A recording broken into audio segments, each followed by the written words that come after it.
Hello. तर आज आली होती मला 1 kg चॉकलेट ट्रफल केकची ऑर्डर आणि त्यांनी अशी अचानकच सांगितली होती.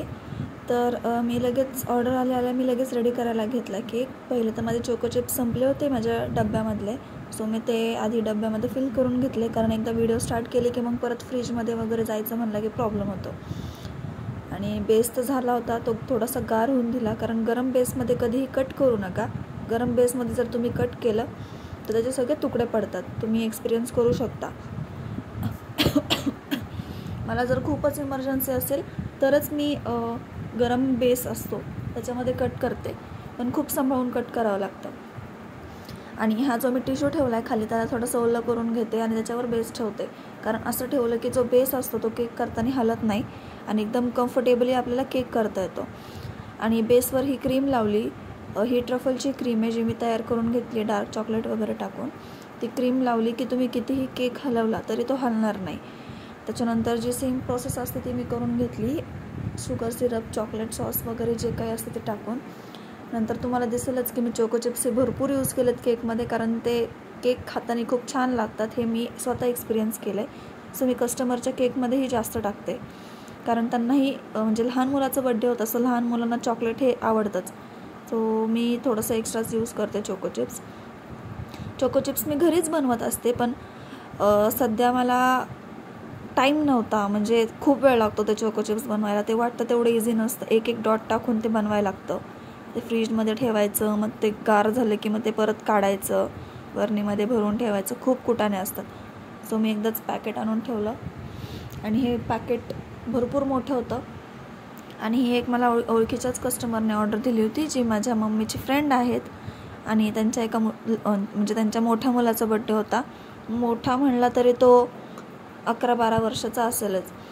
त्यांची फॅमिली खूप मोठी आहे. सो त्या मला नेहमी 1 kgचीच ऑर्डर देतात आणि जास्त करून चॉकलेट फ्लेवरच आवडतो लहान मुलांना. सो त्याची जास्त करून ऑर्डर असते. मला इतर फ्लेवरपेक्षा चॉकलेट फ्लेवर बनवायलाही खूप आवडतो आणि मला त्याच्यात जास्त करून ऑर्डर असतात.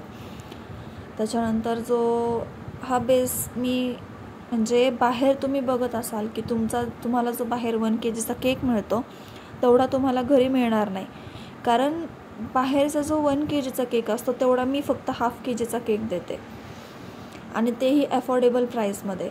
आणि एकदम फ्रेश केक असतो. बाहेरचे केक कधी बनवून ठेवलेले असतात, कधी नाही, ते आपण सांगू शकत नाही. आणि बेकरीचे तुम्ही बघत असाल, बेकरीचे जे व्हिडिओज व्हायरल होतात त्याच्यामध्ये ते म्हणजे क्लिनलीनेस नसतो त्यांच्या कामामध्ये. कसंही यूज करणार, ते सगळं खाली पडलेलं वगैरे, ती क्रीम यूज करणार. जेवढे आपण घरी केक बनवतो ते जेवढे फ्रेश असतात, मी फ्रेश क्रीम यूज करते. ऑर्डर आली तरच क्रीम बनवते, एक्स्ट्रा क्रीम कधीच बनवून ठेवत नाही. आणि जरी एक्स्ट्रा झाली तरी मी घरी केक बनवून खात असते त्याचं. पण कस्टमरला मी कधी असं म्हणजे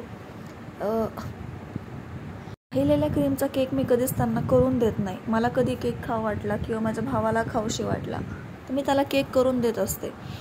सो ॲट द एंड तुम्हाला हा पूर्ण केक तयार झालेला दिसेल, जी मी वरतून थिक ग्लेज टाकली आहे त्या केकला, आणि त्या केकला लुक खूप छान आला आहे.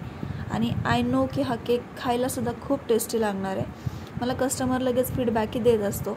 सगळ्यात पहिले मी क्रमकोट करून ठेवते. क्रमकोट केल्यानंतर तुम्ही केकला टच जरी केलं तरी पण ही क्रीम तुमच्या हाताला चुकूनही लागणार नाही. सो तुम्ही शेवटला बघाच की तुम्हाला हा केक कसा वाटतो आहे, आणि मला नक्कीच कमेंट करून सांगा, शेअर करा. आणि अजून अशा भरपूर व्हिडिओ बघायचे असतील तर माझं चॅनल सबस्क्राईब करायला विसरू नका. मी अशाच तुम्हाला खूप साऱ्या व्हिडिओ शेअर करत राहील. तर नक्कीच सबस्क्राईब करा आणि मला सपोर्ट करा. तुमच्या सपोर्टची गरज आहे मला. थँक्यू.